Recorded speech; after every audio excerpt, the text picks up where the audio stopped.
네, 여러분 안녕하세요.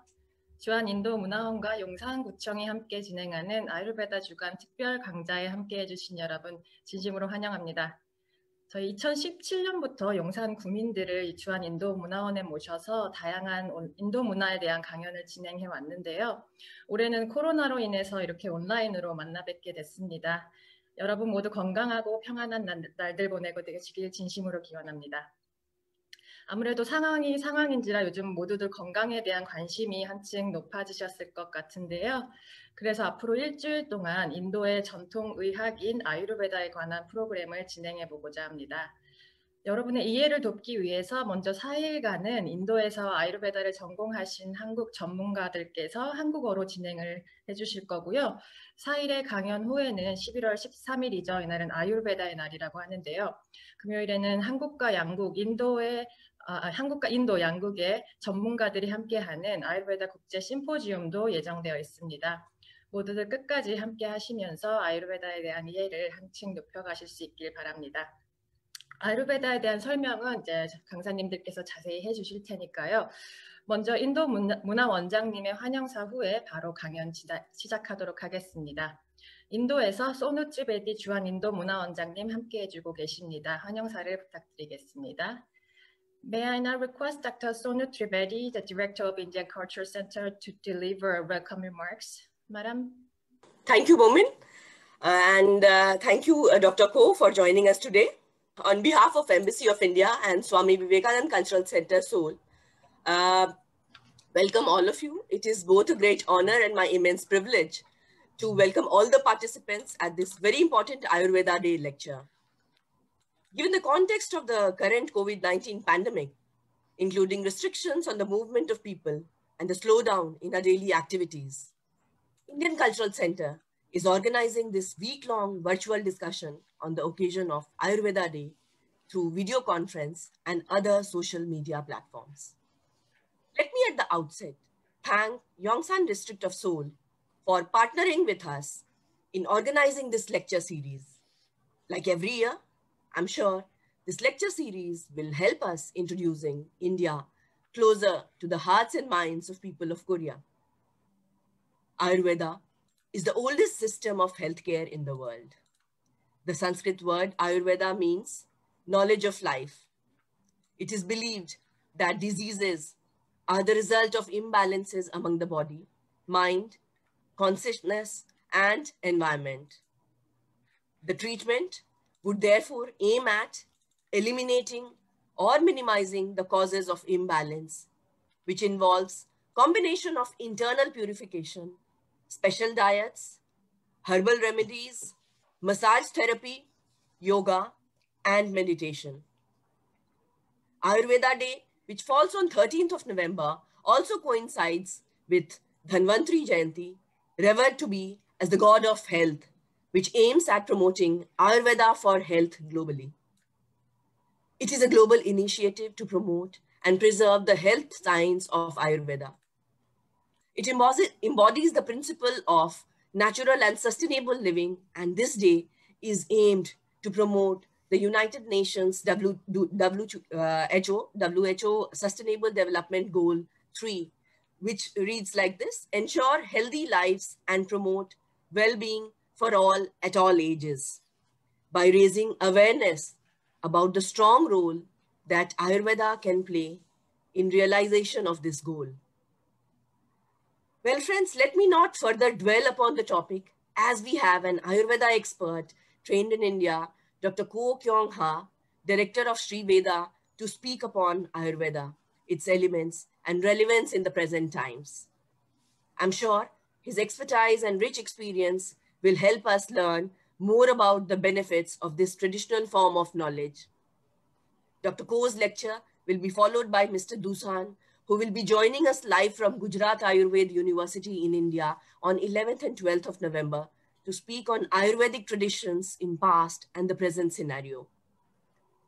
Don't forget to join us again on 19th November for the International Symposium on Ayurveda, organized on the occasion of Ayurveda Day at this digital platform, where leading experts on Ayurveda and traditional medicine in India and Korea will be speaking and presenting their thoughts for exchange of knowledge on traditional medicine in both the countries. During these unprecedented times of pandemic, when not only individual nations, but the whole of humanity is going through a period of crisis, it is the natural gift of Ayurveda that can best help everyone sail through and stay healthy and happy in a positive state of mind, which are highly relevant today.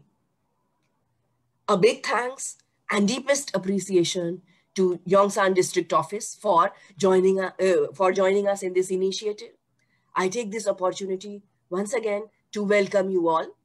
Let me at the end assure you that as a cultural center at Embassy of India in Seoul, we are open to new ideas and initiatives.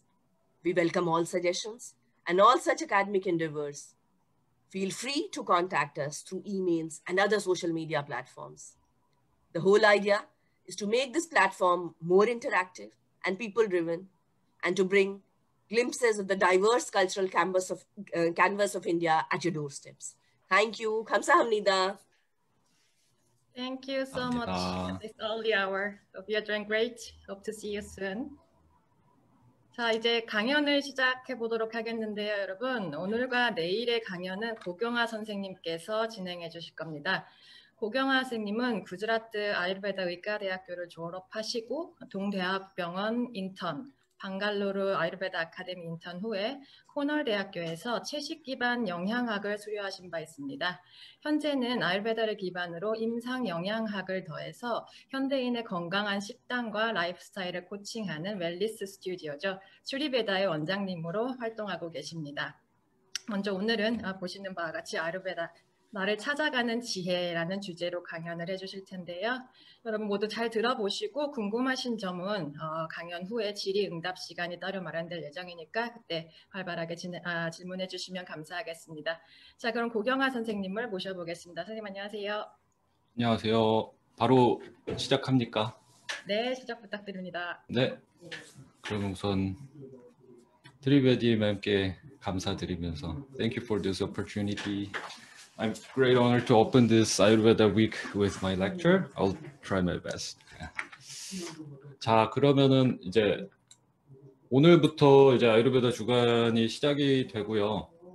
앞서 뭐 설명을 다 들으셨으니까 그리고 아마 뭐 포스트로도 많이 보셨을 거예요. 그래서 오늘과 내일은 누가 그림 그리시는데? 자, 오늘과 내일은 아유르베다 소개하는 강의라고 생각을 하시면 될 것 같아요. 그리고 오늘 들어가는 주제는 아유르베다에 대해서 굉장히 생소하실 테니 아유르베다 단어 뜻 자체부터 아니면 어떤 사람들에게 아유르베다가 조금 유용하게 사용이 될 수 있을까에 대한 이야기라고 생각을 하시면 될 것 같습니다. 그래서 좀 친숙하지 않았거나 그냥 외래스러운 인도의 무언가 정도로 생각을 하셨다면 우리에게 굉장히 친숙하게 활용이 될 수 있는 부분이라는 것을 조금 알아두셨으면 좋겠습니다. 그러면은 바로 시작을 해볼게요. 뭐 강의 주제를 이제 아유르베다 나를 찾아가는 지혜라고 정해봤는데요.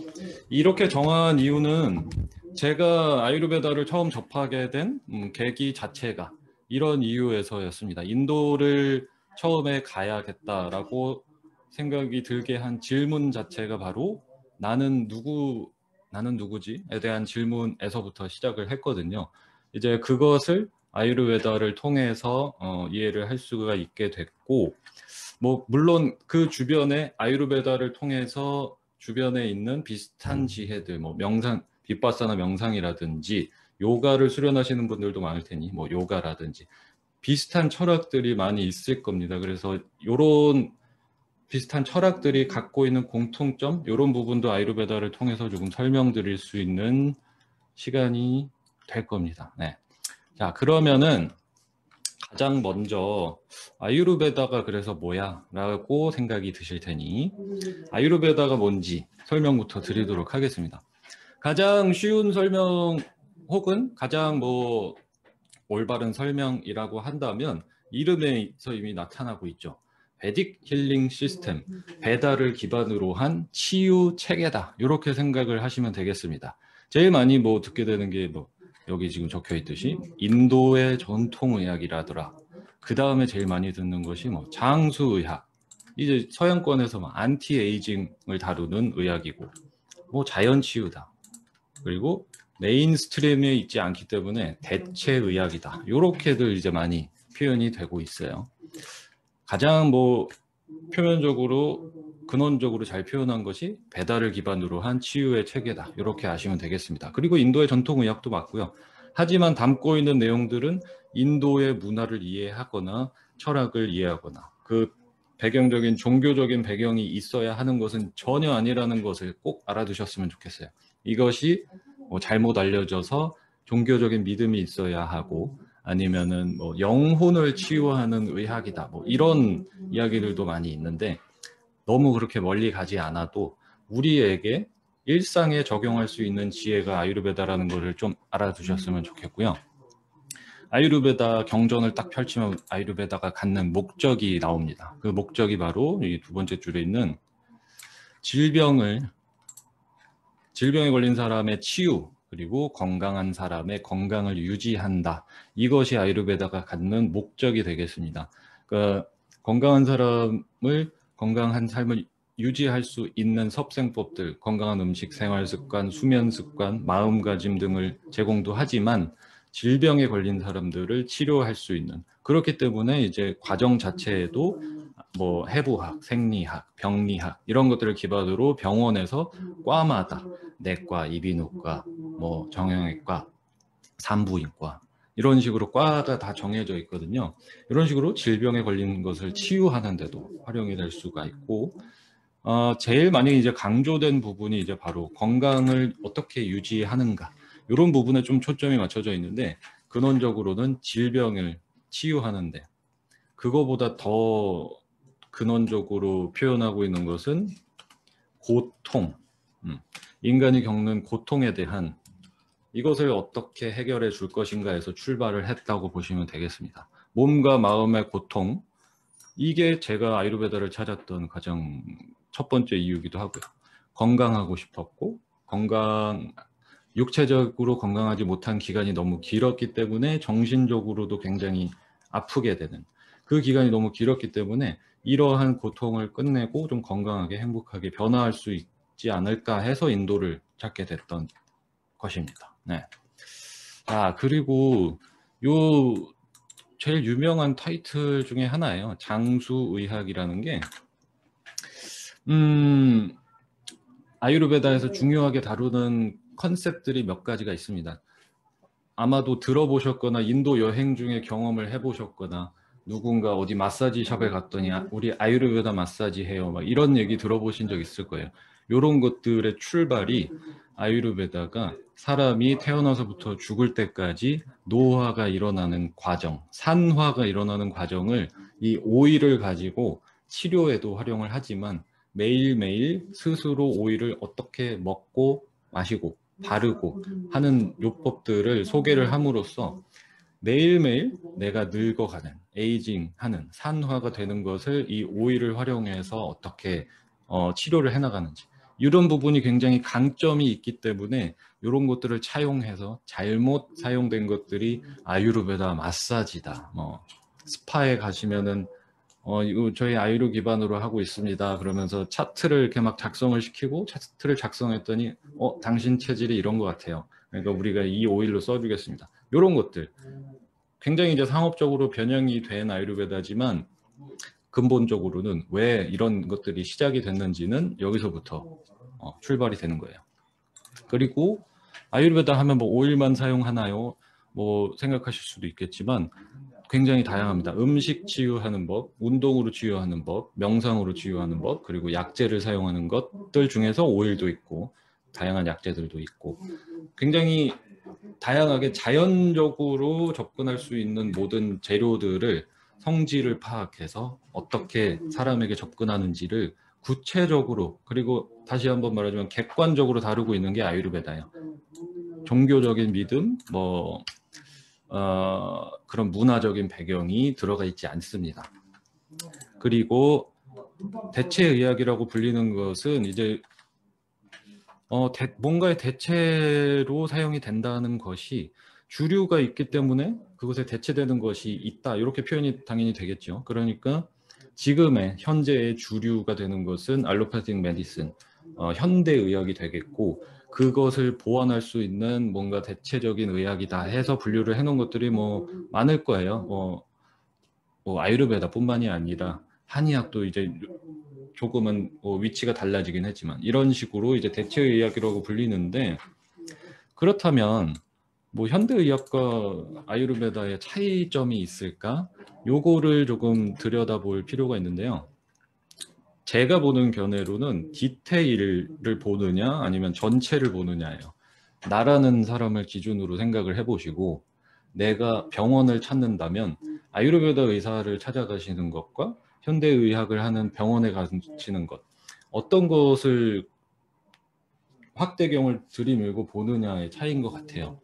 현대적인 의학의 그 이점과 발전되어 온 방향은 나라는 사람의 전체적인 것을 한 번에 보고 균형과 흐름을 잡는다기보다는 조금 더 과학적인 그 의학적인 발견을 통해서 실험을 통해서 수치화하고 범주 안에 집어넣는 그것을 통한 뭐 MRI를 찍는다든지 피 검사를 하고 혈압 체크를 한다는 등 이런 수치적인 것들로 사람의 디테일한 부분들을 규명해내는 것을 굉장히 잘 하죠. 그것이 이제 현대의학의 강점이라고 한다면 아유르베다는 그것들이 어디에서 일어나고 있는가, 질병이 어디에서 일어나고 있는가, 감기는 왜 걸렸고, 정신적으로 왜 힘들고, 왜 잠을 못 자고, 그래서 몸 안에서 이런 혈압이 올라갔고, 뭐 콜레스테롤 수치가 올라갔고, 뭐 이런 문제가 일어났다면 어디서 일어나고 있는가를 보는 거죠. 그것은 나라는 사람 전체 안에서 일어나고 있기 때문에 사람에 집중을 해서 크게 보는 것이 아유르베다다. 하지만 둘 다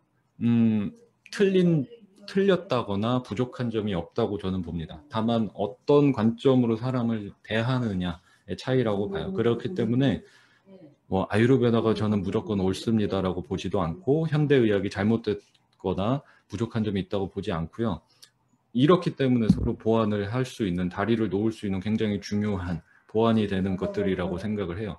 근원적으로 출발을 한 것은 현대의학도 마찬가지고 아유르베다도 마찬가지고 지금 제가 계속 말씀을 드리고 있는 결국 이 해결을 위한 거이기 때문에 사람의 고통, 육체적인 정신적인 부분을 어떻게 치유를 할 것인가 디테일적으로 봐서 그 부분을 국소적으로 치료할 것인가 아니면 전체적으로 사람의 식단과 생활 습관과 마음을 케어해 줄 것인가 이렇게 좀 보시면 될 것 같습니다. 네. 여기까지의 설명은 교과서적인 설명이었습니다. 아주 교과서적이고 어디에 와서 좀 아유르베다에 대해서 소개를 하라 하면은 할 법한 교과서적인 설명이었다면 제가 개인적으로 이해하는 아유르베다 그리고 제가 지금 아유르베다를 처음 접한 게 10년 전이기 때문에 10년 전부터 지금까지 학교에서 공부를 하는 동안 병원에서 환자를 만나는 동안 그 다음에 지금 슈리베다를 통해서 수업을 통해서 개인 상담을 통해서 사람을 만나면서 제가 느낀 거 그리고 저한테 일어났던 변화를 생각을 했을 때 아유르베다란 이런 것이다. 이렇게 이해를 하실 수 있는 부분을 조금 설명을 드리겠습니다. 자, 아유르베다. 두 가지 단어가 합성어 그렇게 탄생한 단어예요. 첫 번째가 아유 그리고 두 번째 베다라는 뜻으로 두 단어가 이제 합성이 된 건데 산스크리트 자체가 단어의 그 동의어 한 단어가 갖는 의미가 굉장히 다양한데요. 아유르베다에서 포커스를 맞춘 부분을 조금 더 개인적으로 아유르베다라는 것이 이제 큰 의학 힐링 체계 시스템이라고 본다면 개인적으로 들어왔을 때 이 두 가지를 어떻게 받아들일 수 있느냐를 좀 알아보자면 자, 첫 번째가 아유는 가장 쉽게 말해서 인생, 삶, 생명 이렇게 생각을 하시면 될 것 같아요. 인생이고 삶이고 생명이다. 그래서 아까 저희 트리우디 설명을 하실 때 뭐 사이언스 오브 라이프라고 이제 보통 많이 해석이 돼요. 아유르베다가 삶의 지혜다, 삶의 과학이다, 인생의 과학이다 이렇게 많이 표현을 합니다.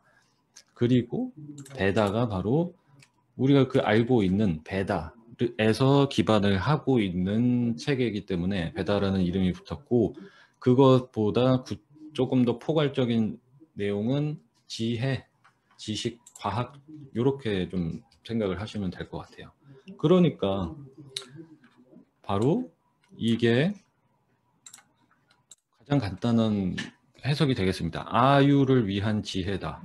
그런데 이제 저는 이거를 결국에는 아유르베다가 초점을 맞춘 것이 나라는 사람이었다고 말씀을 드렸잖아요. 그렇기 때문에 아유라는 것이 단어 뜻에서 또 나오는 것이 바로 나라는 뜻이 있어요. 왜냐하면 삶을 살아가고 있는 것, 인생을 살고 있는 것은 결국엔 나이기 때문에 나에 대한 지혜를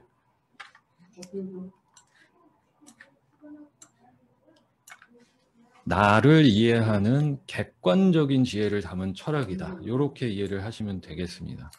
나를 이해하는 데 객관적인 지혜를 담은 철학이에요. 그러니까 지금 여러분에게 필요한 것이 무엇인지 생각을 해보셨을 때 조금 더 나에게 맞는 음식이 뭔지 알고 싶고, 나에게 맞는 수면 습관과 패턴은, 나한테 맞는 운동은, 나한테 맞는 마음가짐은, 이런 부분이 궁금하다면 아유르베다를 통해서 어느 정도 찾아갈 수 있다. 이렇게 보시면 될 것 같아요.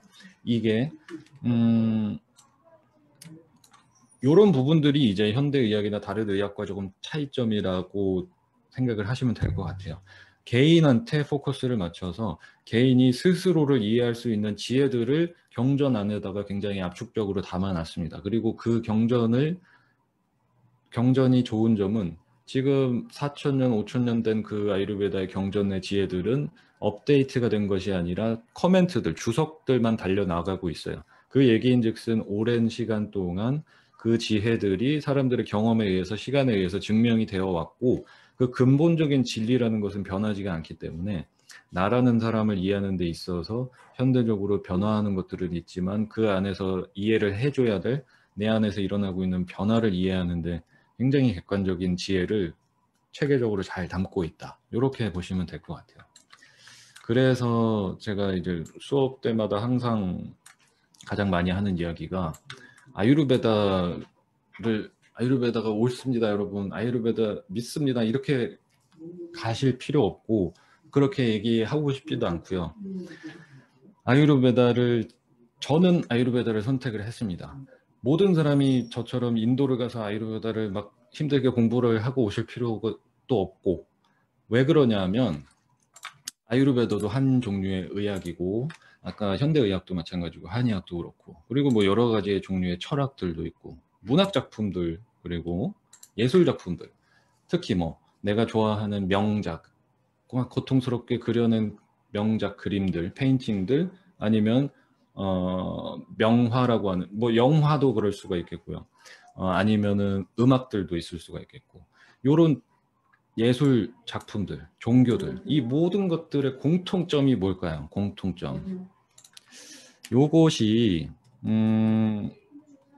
제가 보는 관점에서는, 제가 이거를 아유르베다를 계속해서 공부를 하고 사람들을 만나고 하다 보니 얻어진 결론인데요.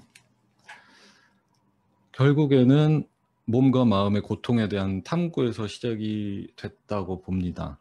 아까 예술 작품 얘기를 말씀을 드렸지만 굉장히 사람들의 심금을 울리는, 내 가슴을 찡하고 때리는 영화도 결국에는 각본을 쓴 사람이 혹은 감독이 자신이 갖고 있는 정신적인 혹은 육체적인 고통을 담아서 영화로 표현해낸 것뿐이고, 음악도 마찬가지로 자신이 갖고 있는 나는 누구인가에 대한 탐구에서 시작을 한 사람들도 있고, 본인이 갖고 있는 괴로운 감정을 악보로 적어내면서 음악으로 표현해낸 것도 있고, 그런 식으로 문학 작품도 예술 작품도 철학도 쓰여왔고, 종교도 마찬가지잖아요. 너의 고통을 내가 담아주리라. 혹은 불교적으로 뭐 고통의 시작은 어떤 것에서부터 인연의 연기법을 이해하는 것이 고통을 없애주는 것이다. 등등등.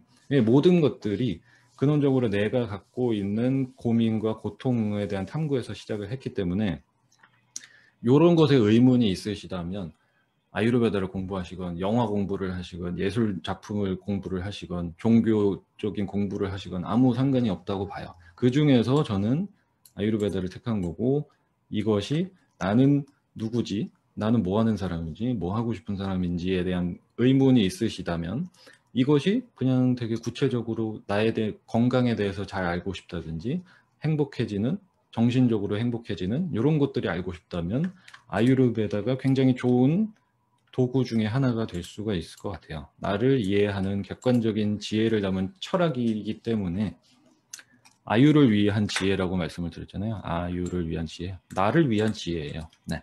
그래서 공부를 해보시면 굉장히 재미있습니다. 어떻게 보면 현대의학적인 표현보다 조금은 더 재미있게 다가올 수도 있어요. 이 표현 자체들이 자연에서 일어나고 있는 변화를 보고 관찰을 해서 내가 먹는 음식을 보고 관찰을 해서 이런 상호작용을 관찰하면서 표현을 해냈기 때문에 공부를 해보시면 굉장히 재미있게 다가오지 않을까. 뭐 적혈구, 백혈구, 혈압 체크 실험실에서 나오는 수치를 공부하는 것보다는 훨씬 재미있게 들으실 수도 있을 것 같아요. 자, 그러면 아유르베다란 이 정도로 이제 이해를 한번 해보고 그렇다면 이거 기억해 두시고 아유르베다가 아유에 대한 지혜다. 그러면 아유가 뭐 인생이다, 삶이다, 생명이다, 나라고 표현을 했잖아요.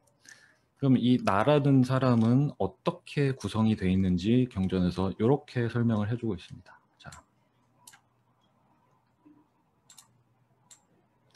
보시면은 아유, 나는 샤리라, 육체, 그리고 5가지 인드리야, 감각기관, 그 다음에 사트와 마음, 뭐 요가 하시거나 뭐 어떤 식당들 가보면 사트빅한 음식, 뭐 사트바 군화를 키우는 명상 뭐 이런 거 많이 들어보셨을 거예요.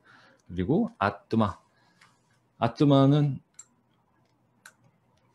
컨셉 자체가 굉장히 광범위한데 영혼이라고 쉽게 표현을 할 수도 있고요. 제가 제일 좋아하는 표현은 진화라는 표현이에요. 트루 셀프라는. 혹시나 궁금하시면은 요 부분이 궁금하시면은 제가 이제 가장 추천을 많이 드리는 게 라마나 마하리시의 나는 누구인가? 이 책을 보시면은 이 진나라는 것에 대한 탐구를 집중적으로 다루고 있기 때문에 궁금하시면 참고해 보시면 되겠습니다. 자, 아유, 나라는 사람은 육체와 5가지 감각기관과 마음과 영혼이 결합된 것이다. 이게 굉장히 좀 재밌는 부분이기도 하고 이것만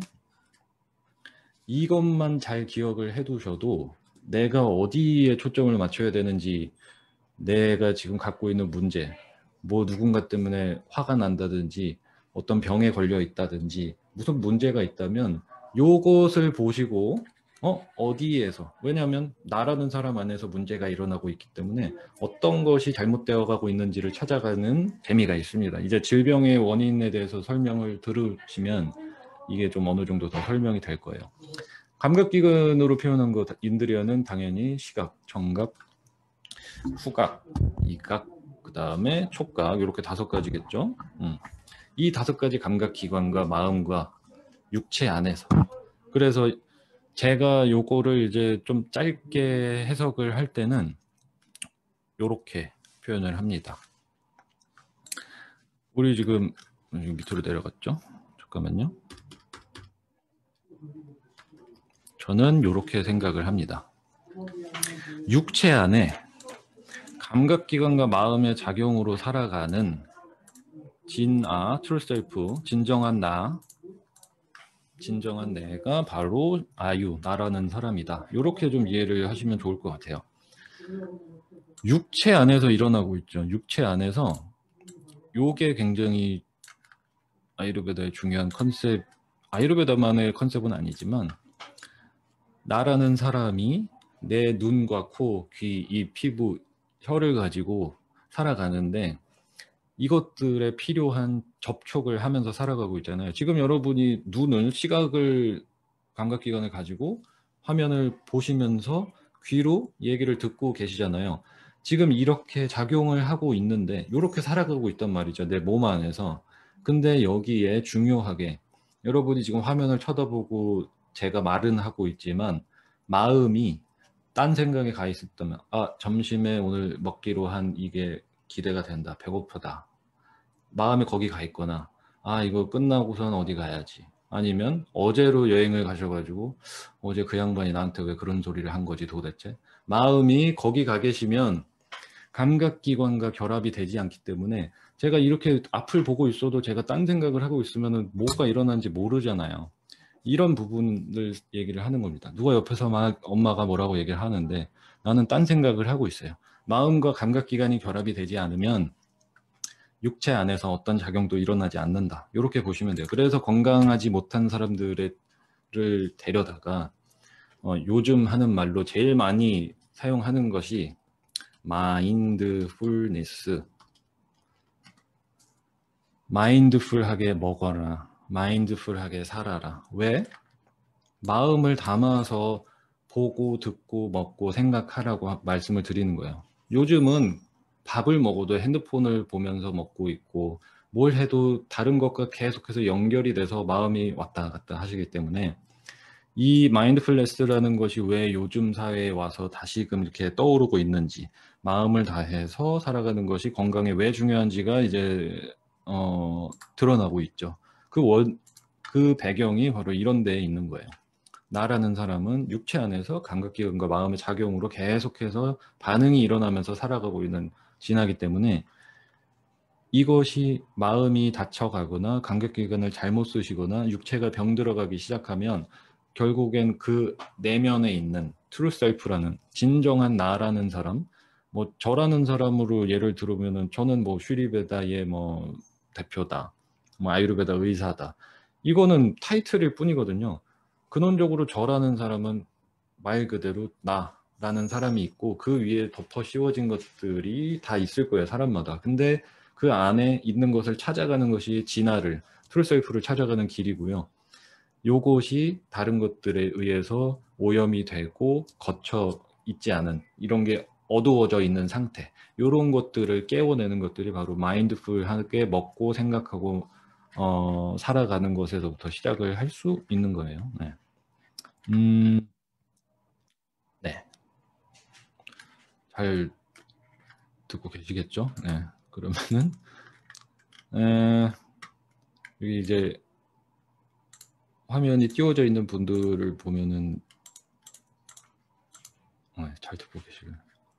이 얼굴이 되게 심각해서 제가 되게 무거운 얘기를 하는 건 아닙니다.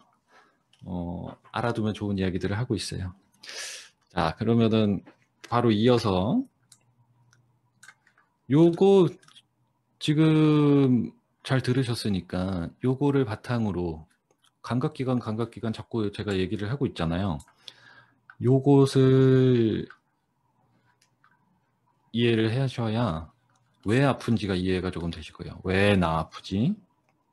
요것을 5가지 감각기관이 마음에 가서 붙어야 작용을 한다. 요것을 가지고 와서 질병의 원인을 설명을 해줍니다. 질병의 원인 3가지. 첫 번째, 아사트멘드리아 아르타 삼요가. 아사트멘드리아 아르타. 아사트멘드리아. 인드리아. 감각기관. 인드리아와 감각기관과 아르타가 대상이라는 뜻이고요. 쌍요가는 결합을 한다는 뜻입니다. 그러니까 감각기관이 제대로 사용하지 못하고 있는 상태다. 이렇게 보시면 돼요. 감각기관이랑 감각대상이랑 잘못 접촉을 하고 있다. 이렇게 보시면 된다는 거예요. 눈을 잘못 쓰고 있다. 귀를 잘못 쓰고 있고 혀를 잘못 쓰고 있고 피부에 잘못된 접촉이 생기고 있고, 이렇게 이해를 하시면 될 것 같아요. 자, 감각기관과 감각대상이 어떻게 접촉을 할 때? 과하게 접촉을 할 때 부족한 접촉을 할 때, 혹은 잘못된 접촉을 할 때, 피부 질환이 있는 거를 예를 들어서 설명을 할 수도 있고, 한 가지씩 조금 들어가 보면 이 양반이 무슨 소리를 하는 건지 좀 이해가 되실 거예요. 어쨌든 감각기관이랑 내가 어디에 대상과 접촉이 일어나서 나한테 이런 병이 일어나고 있구나를 이해를 해보시면 돼요. 지금 그러니까 보시는 분들이 난 요새 눈이 좀 안 좋아, 아니면 나는 뭐 아토피가 조금 있어, 아니면 나 비염이 조금 심해, 귀가 아파, 이명이 생겼어, 등등등 이런 문제가 있다면 감각기관, 지금 질병의 원인을 아주 크게 세 가지로 분류했는데 감각기관을 잘못 쓰면은 이렇게 된다고 말씀을 드렸잖아요. 그러니까 감각기관을 도대체 어떻게 잘못 쓰고 있는지를 생각을 해보시라는 거예요. 요거는 이비인후과 가셔서 들여다본다고, 아니면 피부과 오셔가지고 확대경으로 본다고 해서 나오는 문제가 아니거든요. 요런 게 나오지가 않기 때문에 검사를 시킵니다. 피를 뽑고 통항에 들어가서 검사를 해요. 안 나오죠. 원인이 없습니다. 이런 얘기를 듣고 끝나는 이유가 몸에서 일어나고 있는 이런 부분들은 병원에서 수치적으로 검사를 할 수 있는 단계가 아니에요. 그러니까 스스로 혹은 뭐 이런 상담을 통해서 내 문제가 어디서 근원적으로 출발하는지를 알아야 한다는 거죠. 첫 번째 뭐 예를 조금 들어드리면, 눈을 잘못 쓰고 있는 경우 같은 경우에는 지금 보시면은 감각기관과 감각 대상이 제가 지금 자꾸 오프라인 수업하는 것처럼 컴퓨터 화면에다가 자꾸 손가락질을 하면서 수업을 하고 있네요. 감각기관과 감각 대상, 잘못된 접촉이잖아요. 눈으로 보는데 너무 쉽죠. 밝은 불빛을 계속 봐요. 눈이 나빠지겠죠. 눈이 아프겠죠. 하루 종일 밝은 빛에 노출이 돼 있다. 눈이 아프겠죠. 너무 쉽죠. 어두운 곳에서 생활을 한다. 어두운 곳에서 밝은 것을 보면서, 아니면 햇빛을 너무 보지 않는다든지, 이런 것들 너무 간단하죠. 그리고 마지막으로 잘못된 접촉 같은 것들이 블루라이트. 제일 문제가 되는 게 이제 핸드폰 블루라이트를 달고서 사는 것. 블루라이트가 밝은 불빛 때문에 눈이 나빠지는 것이 아니라, 블루라이트라는 것을 시각적으로 눈이랑 계속해서 접촉을 과하게 일으키시면 가장 먼저 일어나는 문제가 신경을 타고서 자극을 하는 것이 호르몬 작용의 문제를 일으킨단 말이죠. 가장 먼저 호르몬 작용의 문제를 일으키는 것이 바로 멜라토닌 합성을 떨어뜨려요. 멜라토닌 많이 들어보셨을 텐데 잠을 잘 자는데 가장 필요한 것이 멜라토닌 호르몬이에요. 근데 멜라토닌 호르몬은 블루라이트를 보는 시간이 길어지면 길어질수록 합성이 떨어진단 말이에요. 그러니 내가 자기 전까지 누워가지고 이러고 계시면 당연히 잠이 안 오겠죠. 왜? 내 눈을 가지고 잘못된 접촉을 일으켰으니까. 이런 식으로 찾아가는 게 아유르베다의 병리학 지도를 그리는 방식이에요. 그리고 또 마음의 동요를 일으키는 것. 이것이 뭔가 자극적인 것을 계속해서 본다든지, 뭐 TV나 뭐 넷플릭스를 자극적인 거를 보시는 거는 블루라이트 수준뿐만이 아니라 마음의 어떤 동요를 일으키는 건데, 반대로 내가 싫어하는 사람을 옆에서 출근할 때마다, 혹은 집에 있는 경우도 있죠. 갈 때마다 저 꼴 보기 싫은 양반을 계속 보는 것, 이런 것도 마음의 동요가 일어나게 돼서 내가 스트레스 먹고 병 들어가는 거예요. 이거 되게 간단한 얘기예요. 어디 출근만 하면 이 사람만 보면 정말 가슴이 정말 답답할 때가 있죠. 이것도 눈이랑 마음이랑 대상이랑 접촉을 해서 병을 일으키는 거예요. 그가 사라지든 내가 사라지든 뭐 어떻게 해야겠죠. 아니면 다 이해를 해주시던지. 그 다음에 이제 촉각으로 넘어가서 피부를 어떻게 쓰느냐.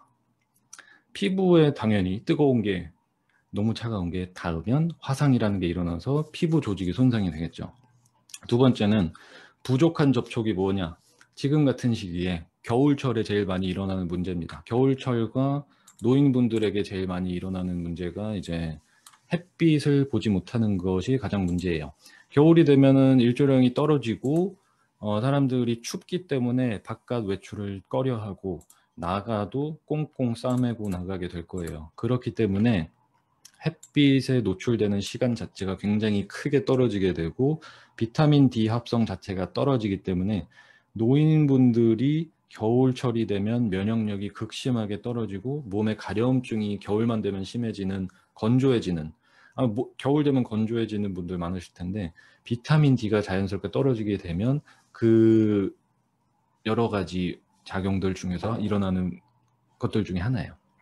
그렇기 때문에 햇빛을 부족하게 받아도 질병이 일어날 수가 있다는 거. 과하게 보면 타는 거고. 근데 검은 거 좋아하셔서 태우시는 분들도 있고, 그죠?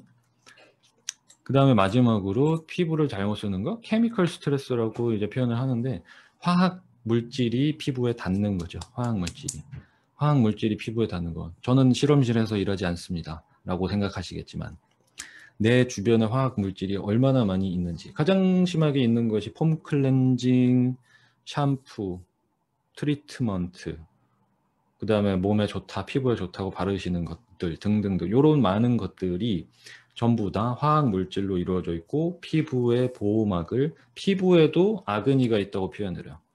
피부도 소화를 하는 기관이기 때문에 나는 음식은 샴푸를 드시지 않으면서 피부에는 신나게 막 하시잖아요. 똑같은 생태계지만 먹는 거에 있어서는 조금은 스크리닝을 잘 하시는데 바르는 거는 왜 다르게 하시는지 생각을 해볼 필요가 있어요.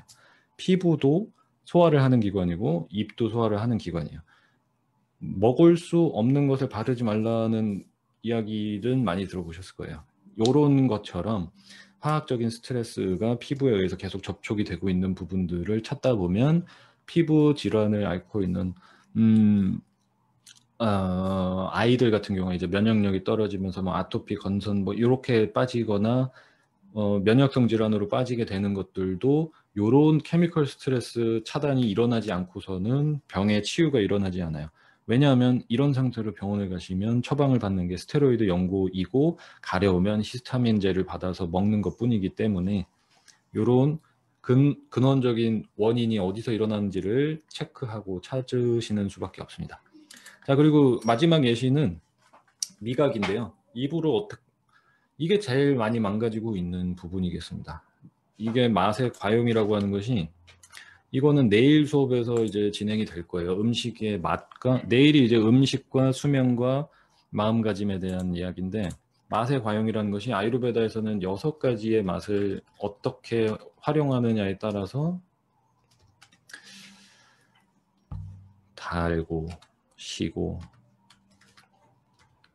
짠, 맵고, 쓰고, 떫고, 6가지 맛을 먹는 순서에 따라서도 컨디션이 달라질 수가 있고, 어떤 맛의 조합을 사용하느냐에 따라서 내 증상을 완화시킬 수 있고 악화시킬 수 있고,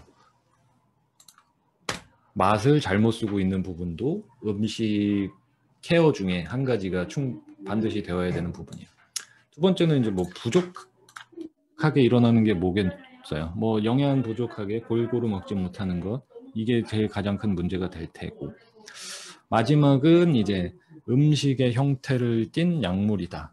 이게 무슨 말이냐면 가장 많이 일어나고 있는 바로 영양제 보충제겠죠. 사람에게 필요한 것은 약이 아니라 음식이다. 나를 서포트 해주는데 가장 근원적인 것은 음식이기 때문에 음식으로 채우지 못하는 것을 약으로 채우려고 하시는 것이 얼마나 큰 문제를 일으키고 있는지는 검사를 해서도 나오지가 않고요. 검사를 해서 나올 정도면 간과 콩팥이 심각하게 손상이 된 순간까지 가셔야 보충제, 영양제로부터 이런 일이 일어났다라는 이야기를 들으실 수 있을 거예요. 그 전까지는 몸에 계속해서 데미지가 일어나더라도 알아차리기가 힘들단 말이죠. 영양제, 보충제라는 것은 효능을 농축을 시켜서 효능을 극대화한 것이거든요. 음식의 정의는 맛을 가지고 있는 물질이에요. 영양제, 보충제 이런 약 같은 경우는 효능을 극대화시킨 물질이란 말이죠. 사람이 매일 나에게 필요한 것은 맛이라는 것을 가진 음식이고요. 이것이 부족하기 때문에 영양제를 선택하시는 것들이 굉장히 많은 문제를 일으키고 있다는 것은 내일 해보도록 하겠습니다. 네. 자, 그래서 질병의 원인, 아유르베다에서 말하는 질병의 원인 3가지 중에 첫 번째가 아스타트멘디리아 아르타 삼뇨가 감각기관을 잘못 썼을 때. 자, 그 다음에 이제 두 번째, 세 번째는 간단하게만 좀 짚고 넘어갈 텐데, 프라그냐 빠라다라 그래서 뭐 지적인 오류다라고 생각을 하시면 될 것 같아요. 여기에 뭐 그냥 아주 쉬운 말로 뭐 스트레스 받는 멘탈 스트레스도 이모셔널하게 여기에 포함이 될 수가 있고요. 저는 여기에 제일 좋아하는 말이 결단력이라고 봅니다. 이게 이제 요것도 내일 포함이 될 부분이거든요. 결단력이 요건 내일 진행을 하겠고, 결단력 자체가 떨어지거나 기억력, 판단력 같은 것이 떨어지는 것들이 어떻게 건강, 뭐 질병을 일으키는데 뭔 결단력, 뭐 지적인 부분에 어떻게 작용을 하는, 이게 여기서 이제 설명이 되는 거죠. 감각기관을 감각 대상이 접촉을 일으켜서 일어나는 질병이라든지 내가 먹는 음식이라든지 내가 하는 생활 습관에서 나에게 이로운 선택을 하지 못하는 내 결단력 자체가 완전히 죄송합니다. 똥망인 상태로 떨어졌다. 진짜로 나한테 필요한 음식을 나한테 먹으면 도움이 되지 않는 거를 알아요. 먹으면 항상 배가 아픈 거 알지만 못 끊겠어. 도저히. 지금 자야 푹 자고 일어나서 내일 일할 수 있지만 친구가 치맥을 먹자 그러면 에라 모르겠다 하고 먹을 수도 있고요.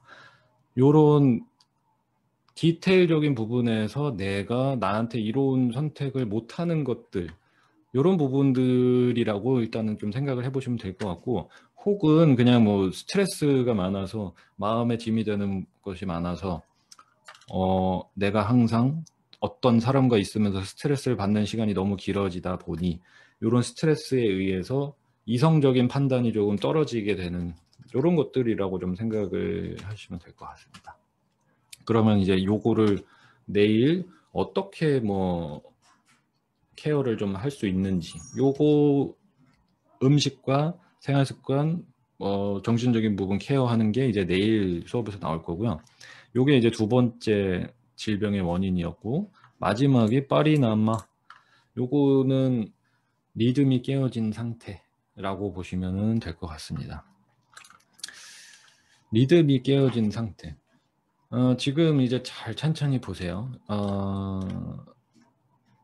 아유르베다에 접근하는, 사람한테 접근하는 방식이 이렇다는 거죠. 지금 사람의, 나라는 사람은 육체, 감각기관, 마음, 진화, 영혼으로 이루어져 있기 때문에 이것을 토대로 감각기관을 어떻게 잘못 썼을 때, 마음이 어떻게 잘못됐을 때, 그리고 이 사람이 살아가는 데 있어서 자연스러운 흐름을 깨고 있는지 안 깨고 있는지 이렇게 봤다 보시면 되는데, 첫 번째 이제 뭐 시간 같은 흐름이 깨진다.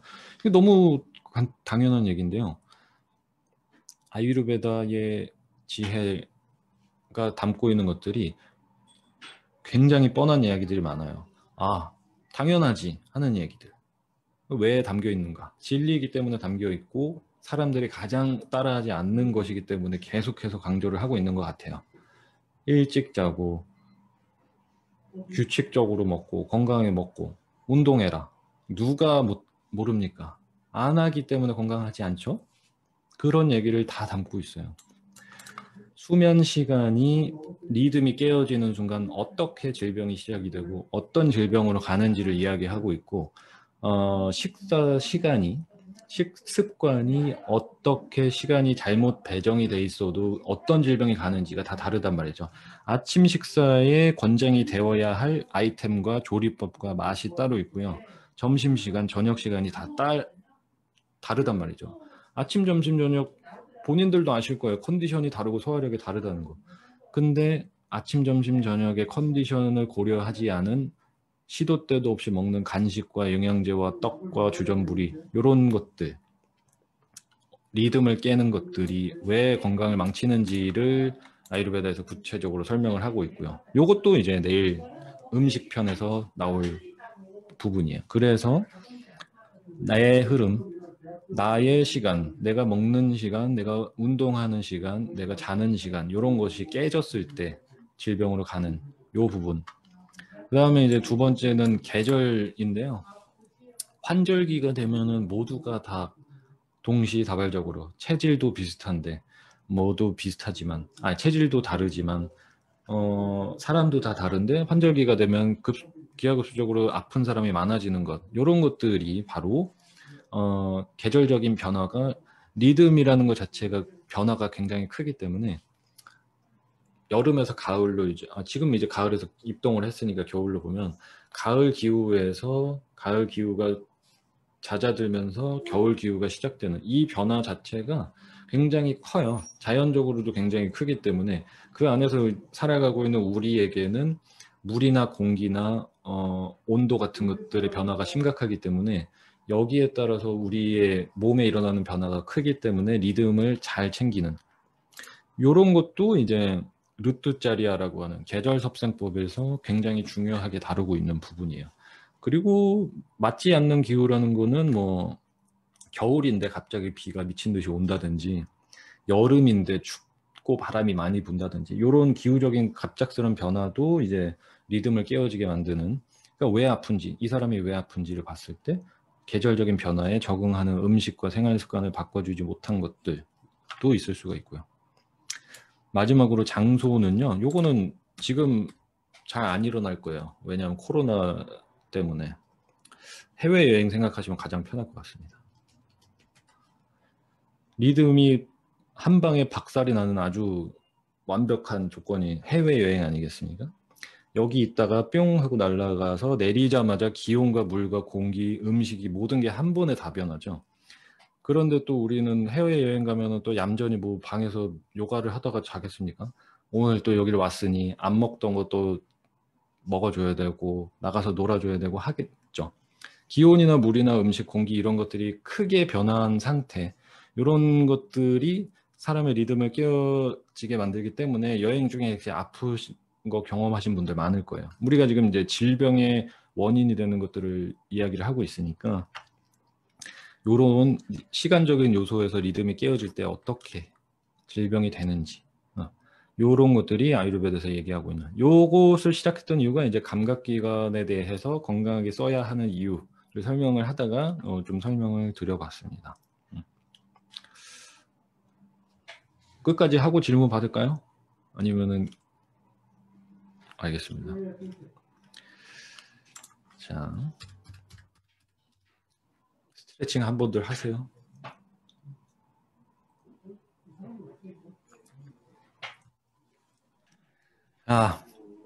여기까지가 아유르베다가 뭔지를 알아봤습니다.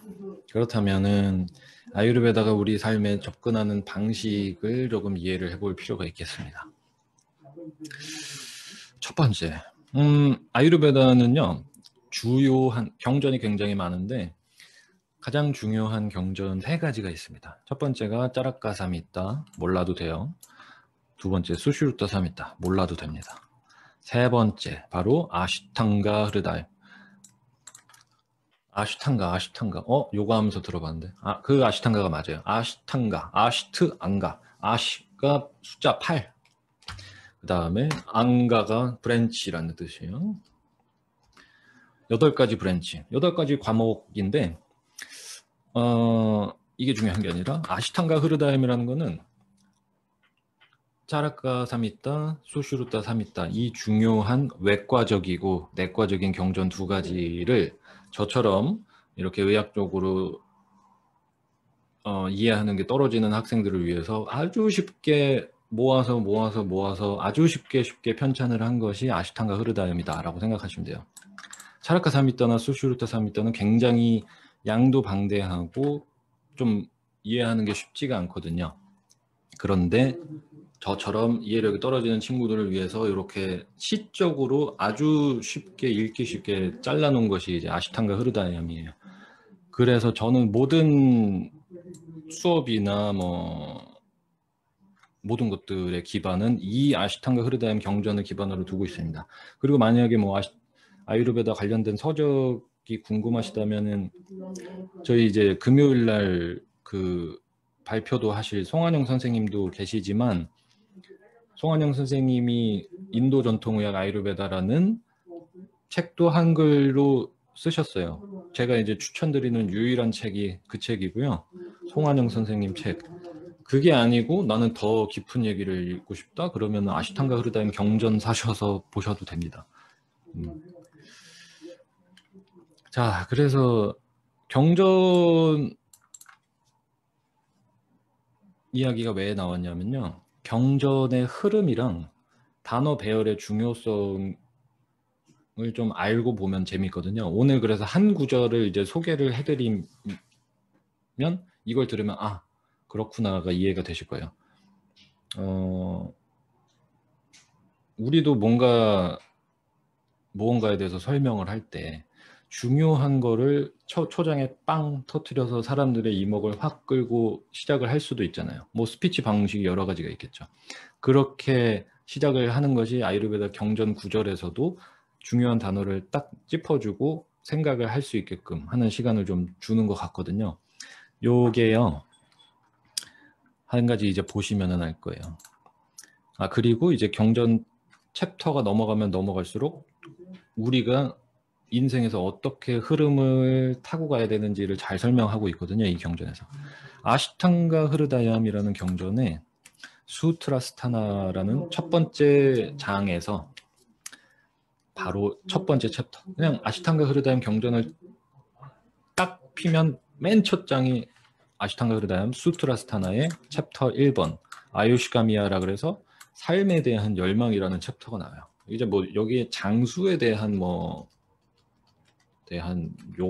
욕망까지는 아니어도 뭐 이런 부분들.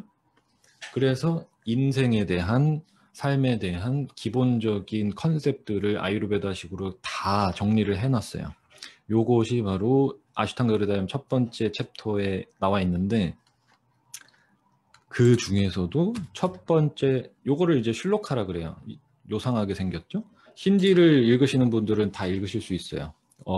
단어 글씨 표기체가 똑같기 때문에 아시탄가 흐르다얌 책을 딱 피시면 이게 나옵니다. 자, 제가 가볍게 읽어드리면 라가디로간 이거 이제 기억을 우리가 해둬야 될 거. 사타타누샥다 나셰샤카야 프라스루타 나셰샨 아웃수키야 모하 라티란자 가나 요 뿌르바바이티아야 나모스투 따스마이 요 구절인데요. 요게 이제 아시탄가 흐르다얌 맨 첫 번째 요렇게 시작을 합니다. 그리고 제가 가장 좋아하는 구절이에요. 이거를 이길 수 있는 구절이 없습니다. 제가 보기에는. 왜냐하면 저는 이 구절을 인도 있는 내내 학생들이 찬팅을 제일 많이 하는 구절이기도 해요. 어느 뭐 아유르베다 가르치는 곳에 가도 이 구절을 찬팅을 하고 시작합니다. 그리고 지금 한국에 돌아올 때까지 아유르베다 시작한 지 10년 동안 가장 중요한 구절을 뽑는다면 이건데 9년 동안 이 구절을 중요하게 생각하지 않았어요. 그런데 올해부터 이 구절이 이런 의미가 있었구나를 이해를 하게 되면서 이거를 이기는 구절이 없다고 생각합니다. 그리고 되게 참신하고 너무 함축적으로 잘 표현을 했어요. 왜 그러냐면 제가 왜 9년간 이 슐로카에 별 관심을 갖지 않았느냐 하면 라가디로간 사타타누샥단 요 구절이요. 왜 찬팅을 하냐면 표면적인 뜻을 딱 들어보시면요. 이런 뭐 라가라고 하는 질병과 같은 것들이 삶에서 뗄 수가 없는데 이런 것들로 인해서 우리가 아파가고 병들어간다. 이런 것들을 치료할 수 있게 도와준, 없애준 선조 아유르베다, 훌륭한 아유르베다 의사들에게 경의를 표한다. 이런 뜻이에요. 이거 딱 들으시면 그게 뭐가 중요하다는 거야. 제가 이제 그런 생각을 9년을 했단 말이죠. 그리고 저는 그 당시만 해도 인도라는 곳이 생소했고 요곳을 굉장히 종교적으로 이해를 했어요. 아, 얘네가 뭐 힌두 문화권 배경이기 때문에 그냥 뭐 감사하게 먹겠습니다. 뭐 이렇게 시작하는 것처럼 아유르베다 의사 선생님들 뭐 감사합니다. 이런 기도라고 생각을 했단 말이죠. 그래서 저는 별로 좋아하는 구절이 아니었는데 이제서야 이해가 되기 시작한 부분들이 표면적으로는 의사들에 대한 표현에 대한 경의지만 독자들에게 굉장히 중요한 메시지를 던지고 있다고 생각해요. 엄청나게 중요한 메시지를 빵 던지고 시작하는데 바로 이것 때문입니다. 라가디로가, 요 녀석이 이제 라가디로가라는 뜻이에요. 그리고 뜻은 라가와 같은 질병들이에요. 라가를 포함한 여러 가지 질병들을, 라가는 그리고 바로 집착이라는 뜻입니다. 여기서 게임이 끝납니다. 라가를 포함한 질병이라고 표현했어요. 이게 제일 재미있는 구절인 것 같아요, 저는. 어느 의학에서 집착을 질병이라고 표현을 하겠습니까? 현대의학 서적 경전을 썼는데 첫 구절에 집착을 했기 때문에 네가 아프다 이러면 돌팔이라는 소리를 분명히 들을 거예요. 그죠? 여기서 가장 중요한 것은 라가라는 것을, 집착이라는 것을 질병으로 표현을 했고, 이 라가와 같은 질병을 인생에서 계속해서 일어나고 있고, 이런 것들이 계속해서 이어지게 되면 아우츠키와 모하 아라띠, 뭐 불안하고 혼돈에 빠지고 혼란스럽고 이런 걸 뜻하는데, 이것을 더 깊게 일을 하시면 내가 불안하다든지 혼란스럽다는 것이 무엇이냐? 바로 나를 잃어버린 상태예요. 이퀄 나이지 못한 상태. 자, 아유르베다가 나에 대한 지혜라고 말씀을 드렸잖아요. 그리고 라가와 같은 질병에 빠져 있기 때문에 이런 것들이 시간이 오래될수록 나를 점점 잊어가게 되고 나라는 사람으로 있지 못하는 상태가 되기 때문에 불안하다는 것이 바로 가만히 있지 못하는 것. 이렇게 가만히 있는 게 저인 상태로 있는 거거든요. 근데 많은 분들이 가만히 있으면 그 가슴속 사무치게 밀려오는 그 공허함과 외로움 때문에 이제 핸드폰을 들고 카톡방에, 단톡방에 문자를 보내고 핸드폰으로 뭘 봐야 되고 막 누구랑 얘기를 해야 되잖아요. 그게 바로 나이지 못한 상태가 되는 거죠. 바로 불안하기 때문에, 가만히 있으면 힘들기 때문에. 이런 것들을 질병의 근원적인 것으로 봤다는 것 자체가 저는 이 구절이 갖는 굉장히 큰 힘이라고 보고요. 집착에서 시작되는, 이제 이런 말이 있거든요. 모든 고통은 집착, 기대에서, 마음에서 시작. 이게 다 설명이 되는 부분이고요. 그러니까 인간관계에 있어서도 내가 저 사람과 사이가 좋지 않거나 화가 나는 것들도 저 사람에 대한 기대치가 있기 때문이죠. 그런 기대치에 충족하지 못하는 저 사람의 행동과 언행 때문에 화가 나는 것이고, 내 몸에 대해서도 내가 이 정도 할 수 있는데 못할 때, 이런 게 하고 싶을 때 못할 때 일어나는 것이기 때문에. 그런데 라가를 질병이라고 표현한 것도 굉장히 저는 대단하다고 생각하지만, 이 책을 그래서 오해를 하지 않으셨으면 하는 게, 아슈탕가 흐르다임 경전이 전혀 이런 식으로 질병을 풀어내질 않았어요. 이 얘기를 끝으로 이 뒤를 이어서는 음식의 성질, 약재의 성질, 치료 방법, 계절의 변화, 하루 중의 변화, 이런, 그리고 질병으로 넘어가서 피부병, 암, 신경질환, 이런 것들에 대해서 굉장히 의학적으로 정리를 해놨거든요. 그렇기 때문에 앞으로 뒤에서 나올 내용들이 이러한 내용들의 마음 수련을 하는 내용이 아니라 의학적인 지식을 굉장히 방대한 양으로 체계적으로 해놨음에도 가장 책 첫 장에 임팩트를 주고 싶었던 것, 우리한테 메시지를 던져주고 싶었던 것이 바로 이것을 잊지 말라라고 저는 생각을 하거든요. 뒤에서 건강한 음식도 있고 약도 있고 운동도 있고 수술도 있고 다 알려줄게. 하지만 이거를 알고 가자. 라가라는 질병을 네 인생에서 떼어내지 못한다면 너는 너이지 못한 상태로 있을 수밖에 없다는 얘기를 이 의학 서적 맨 첫 장에다 넣었다는 거죠. 이게 아유르베다가 가진 힘이라고 저는 생각을 한다는 거예요. 굉장히 객관적인 의학적 정보를 제공도 하지만 이런 근원적으로 우리가 생각을 해봐야 될 거. 지금 다 하나씩 머리에 어떤 집착이 있는지는 다 아실 거예요, 그죠? 돈이든 사람이든 무엇이든 뭔가 다 하나씩은 있을 텐데 이런 것들을 케어를 해줬고, 이게 현대적인 의학 서적이었다면, 같은 방식으로 쓰여져 있다면 이런 생각을 할 수도 있겠죠. 췌장암과 백혈병을 치료해준 선조 의사들에게 경의를 표한다라고 표현을 할 수도 있어요. 그런 심각한 질병들도 아유르베다 경전에 묘사가 되어 있지만 라가라는 것을 첫 장에 시작을 했다는 것이 잊지 않아야 되는 부분이라서 이 구절도 제가 이제 제일 좋아하는 구절이 됐어요. 뭐 공감을 못 하시는 분들도 있을 수 있는데, 요게 제가 이제 한 몇 년간 수업하고 개인 상담을 하고 하면서 가장 크게 느낀 부분이에요. 식단 케어도 해드리고 수면 습관 케어나 운동 케어나 뭐 이런 것들을 다 해봐도 여기서 풀리지 않아서 모든 것들이 소용이 없어지는 경우들을 너무 많이 봤기 때문에 결국에는 나를 찾아가는 지혜라는 것을 아유르베다를 통해서 좀 이런 식으로 접근을 해봤으면 좋겠다. 한 번씩 생각을 해보면 좋을 구절이 되겠습니다. 네. 자, 그리고요.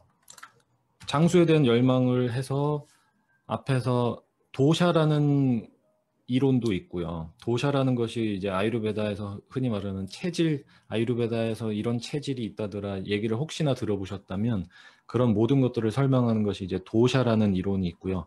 저는 이제 뭐 수업에서 그 도샤를 집중적으로 다루지는 않는데, 도샤에 대한 설명, 그 다음에 음식의 맛에 대한 설명, 아유르베다의 가장 기본이 되는 이론들을 챕터 1번에서 다 설명을 하고 두 번째 장으로 넘어가서 바로 디나짜리아라는 챕터로 넘어가게 됩니다.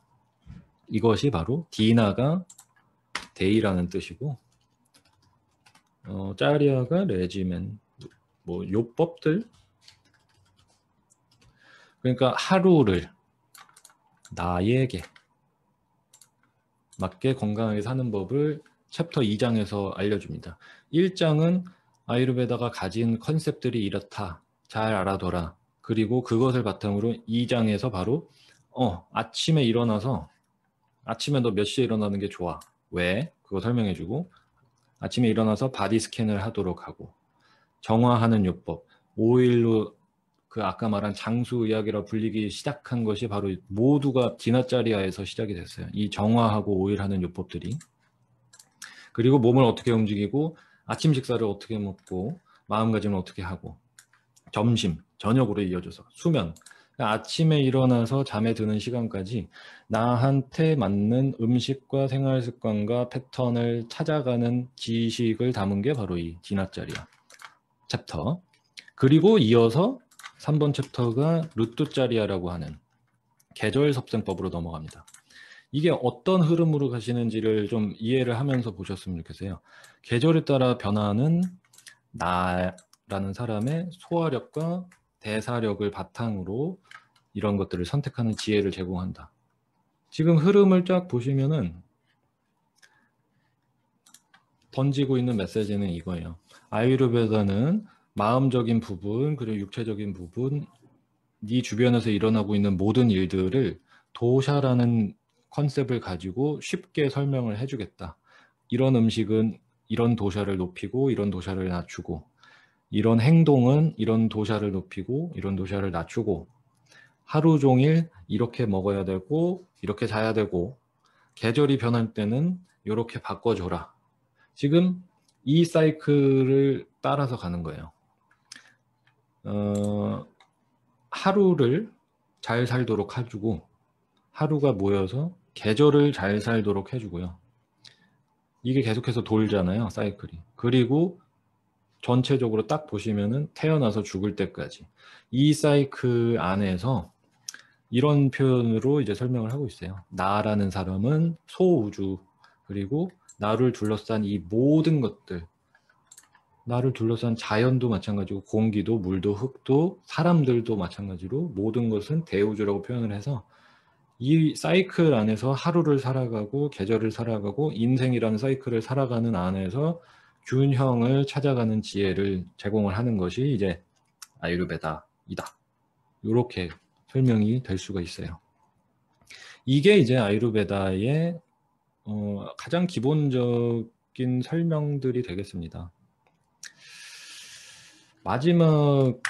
오늘의 마지막 내용은요. 이게 내일 자세하게 이어질 거라서 뭐 크게 다루지는 않겠지만, 저한테 만약에 물으신다면, 이거는 뭐 아유르베다 의사마다 뭐 건강을 다루는 사람마다 의견이 다를 수는 있는데요. 저한테 아유르베다에서 건강에 가장 중요한 게 뭐냐라고 물으신다면 망설이지 않고 저는 아그니라고 항상 대답을 하고, 아그니를 주제로 강의를 가장 많이 하는 것 같아요.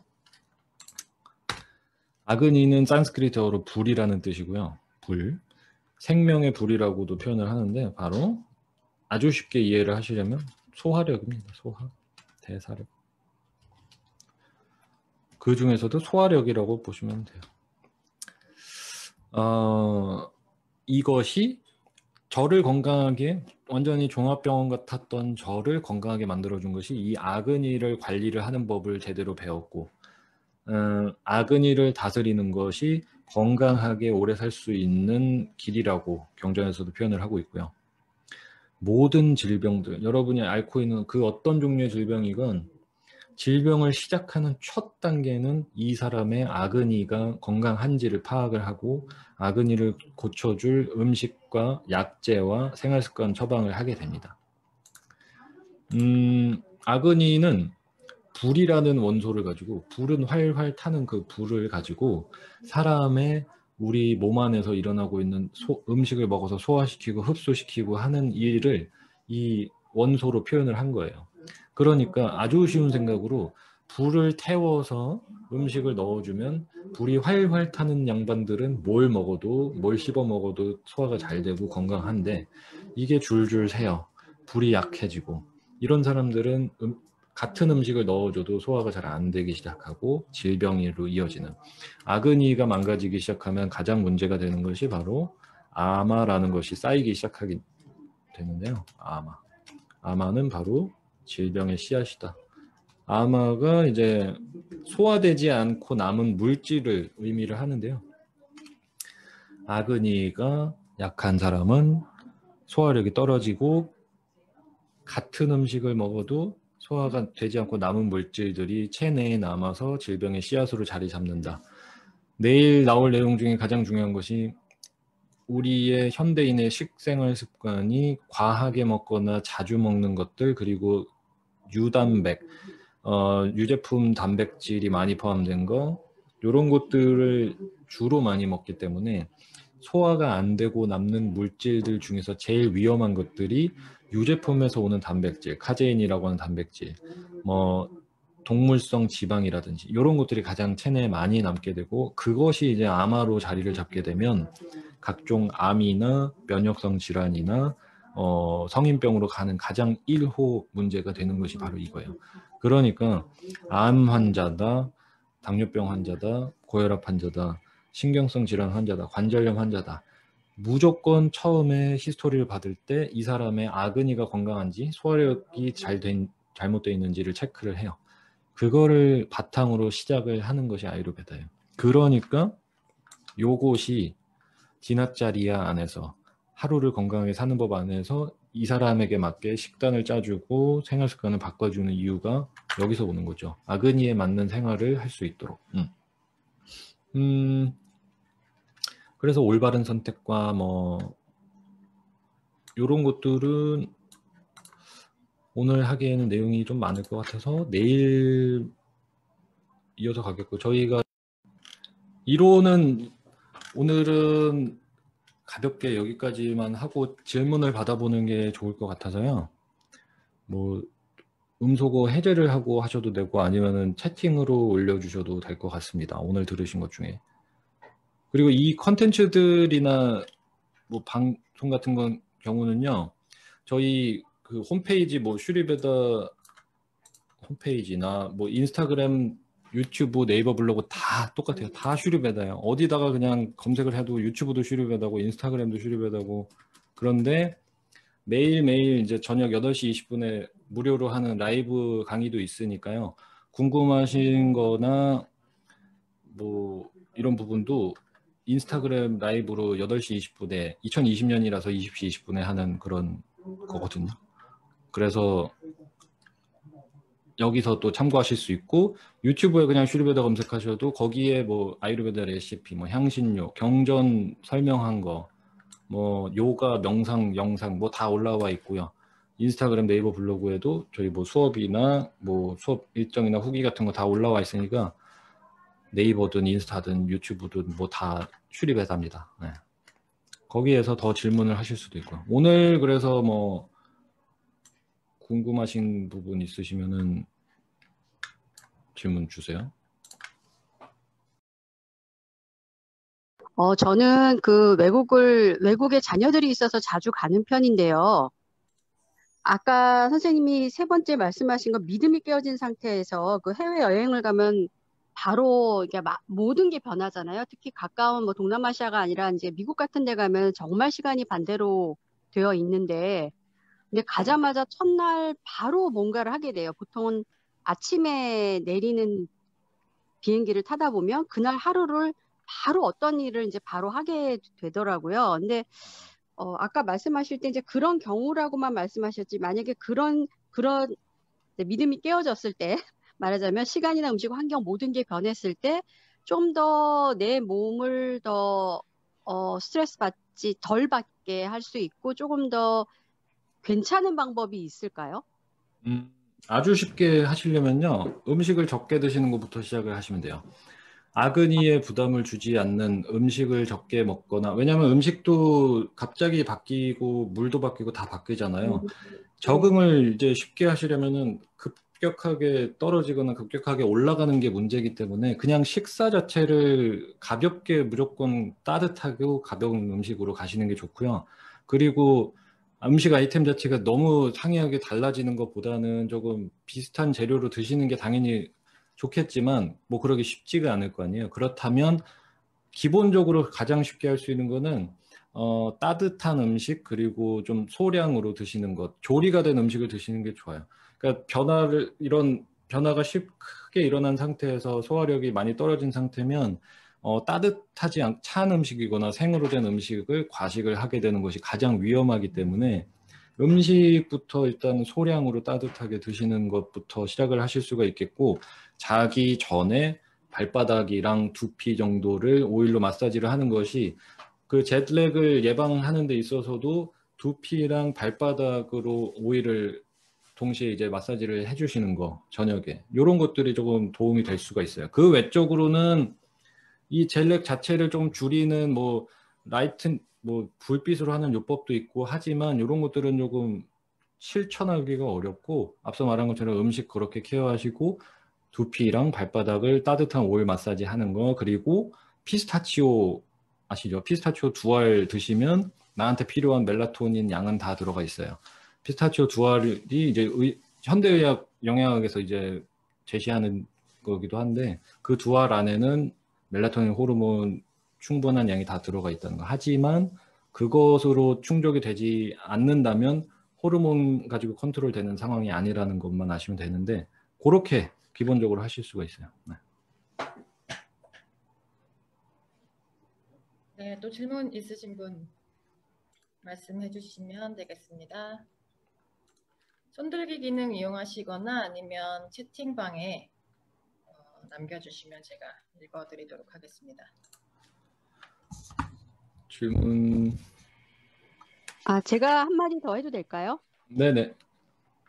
그렇다면 요번에 그 금요일까지 수업 중에 저희가 오일 마사지라는 게 저는 해본 적이 없고 지금 뭔지 생소한데, 이 오일 마사지에 대해서도 저희가 조금 배우게 되나요? 제 강의에는 없고요. 제 그 유튜브나 인스타그램 포스트에 이미 많이 올라와 있어요. 오일을 사용하는 것에 대해서는 거기서 한번 참고를 해보셔도 될 것 같고요. 그냥 아주 쉽게 먹는 코코넛 오일 가지고 발바닥 그냥 마사지 정도 해주는 것만 하셔도 돼요. 네, 그거만 일단 해보셔도 되고, 이것에 대한 거는 유튜브나 제 인스타그램에서 굉장히 많이 이야기가 됐던 부분이라 나와 있어요. 네. 아, 네, 감사합니다. 네. 이승경님께서 질문 해주실까요? 안녕하세요. 네. 네, 저 질문이 있는데요. 네.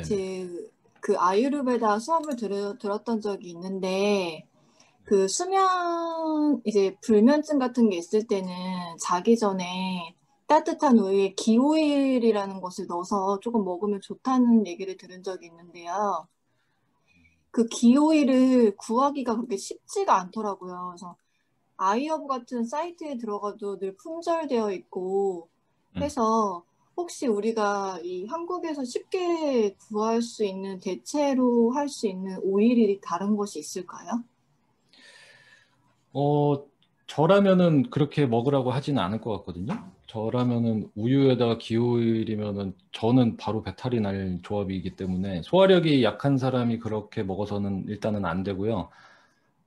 그리고 저녁에 우유 먹는 게 그렇게 좋은 습관이 아니에요. 그래서 저녁 식사를 하시고 따뜻하게 캐슈넛으로 만드는 밀크 아니면 두유 같은 견과로 된 밀크에다가 그 피스타치오 2알 아까 말씀드렸잖아요. 그거 정도 따뜻하게 데워서 생강가루 이런 정도만 넣어서 드시는 게 소화에도 불편하지 않고 멜라토닌 보충도 되고 바타 도샤라고 하는 그 신경이 좀 안정감이 떨어져 있는 거를 낮추기 위해서 아마 그런 것을 추천을 해주셨을 거예요. 근데 지금 제가 말씀드린 대로 이런 견과로 베이스로 된 우유가 이런 우유나 유제품을 밤에 먹는 것보다 훨씬 안전하고 그렇게 드시는 게 도움이 더 되실 거예요. 네. 네, 감사합니다. 네.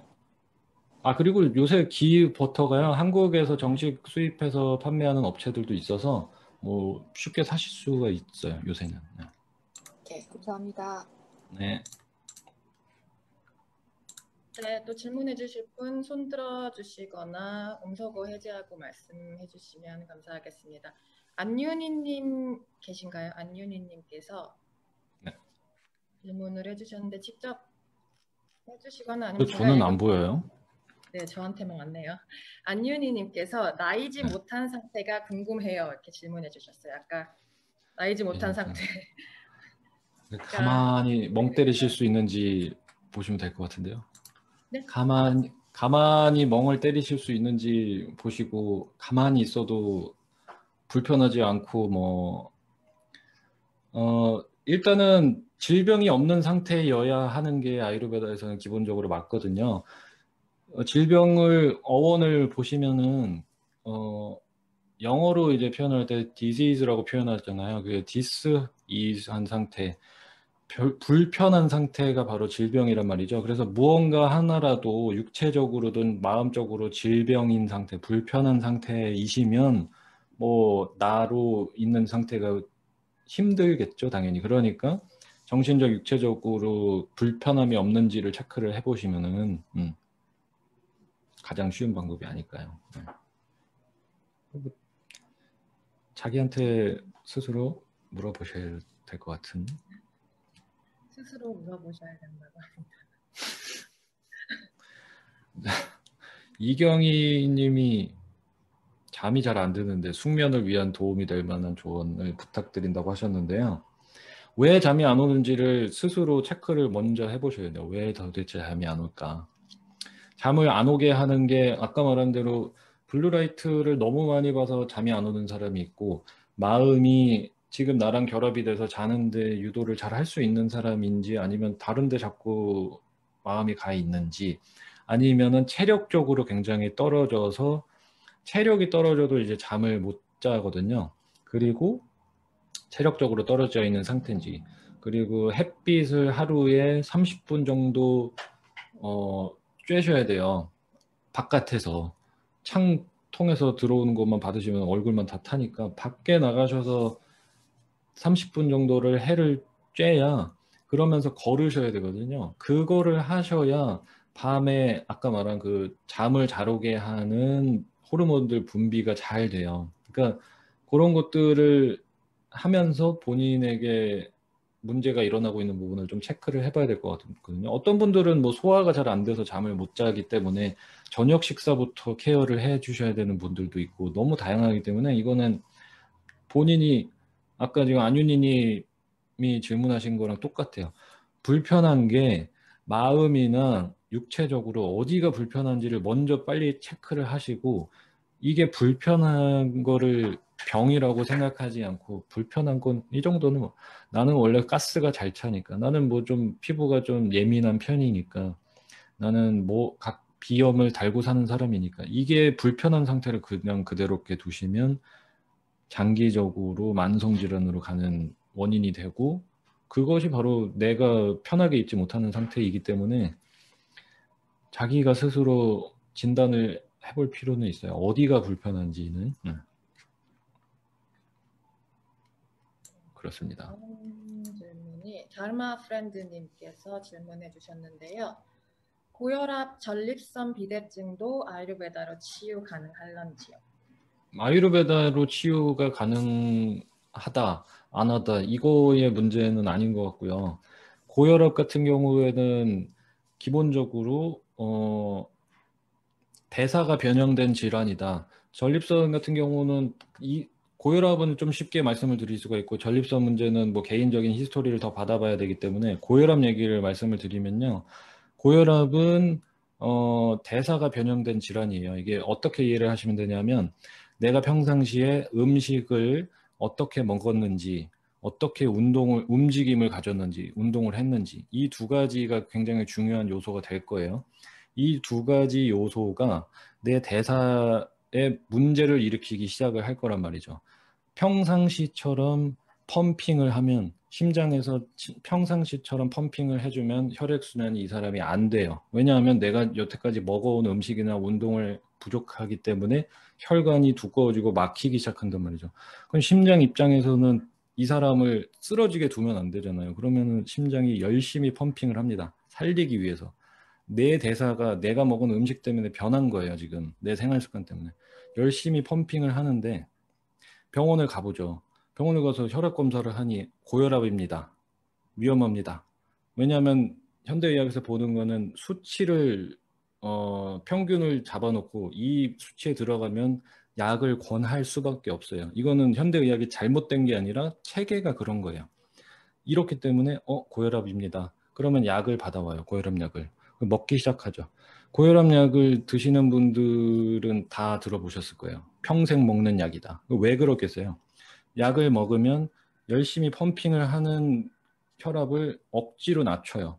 그러면 몸 입장에서는 문제가 생기죠. 이 사람이 지금 음식과 생활 습관을 바꿔서 혈관이 깨끗해지고 혈압이 제대로 돌아가게끔 아직도 안 했기 때문에 혈압을 약으로서 억지로 낮춰버리면 약효가 떨어지면 다시 펌핑을 해야 돼요. 이 사람을 살리기 위해서. 그러니 좀 있으면 혈압이 또 올라가고 약으로 낮추고 올라가고 낮추고 여기서 가장 큰 문제가 약으로 혈압을 낮추기 때문에 약물에 의해서 2차적인 케미컬 스트레스를 받는 거예요. 이러니까 이 사람은 여기서 벗어나지 못하는 거죠. 고혈압을 치료를 하시려면 병원에 가서 혈압약을 먹거나 아유르베다 의사를 찾아서 혈압에 좋다는 아유르베다 약제가 필요한 게 아니라 본인에게 맞는 운동과 식단을 빨리 바꾸시는 게 중요해요. 그래서 아유르베다건 현대의학 의사건 중요하지가 않아요. 이거는 본인이 어떻게 고칠 의지가 있는지 그리고 얼마나 시간을 투자할 자신이 있는지 싸움이기 때문에 좋은 현대의학 의사 선생님 만나셔도 식단을 바꿔서 약을 줄이게끔 해주실 거고 아유르베다 선생을 만나면 좋은 약, 혈액을 좀 청소해 줄 수 있는 약제를 지어주겠지만 음식과 생활 습관을 안 바꿔서는 고쳐질 병은 없다는 거. 이게 가장 중요한 얘기인 것 같아요. 오늘 아유르베다 첫 강의는 이렇게 마무리를 해야 될 것 같고요. 오늘 이제 아유르베다에 대한 기본적인 설명을 해주신 거죠, 선생님께서. 네.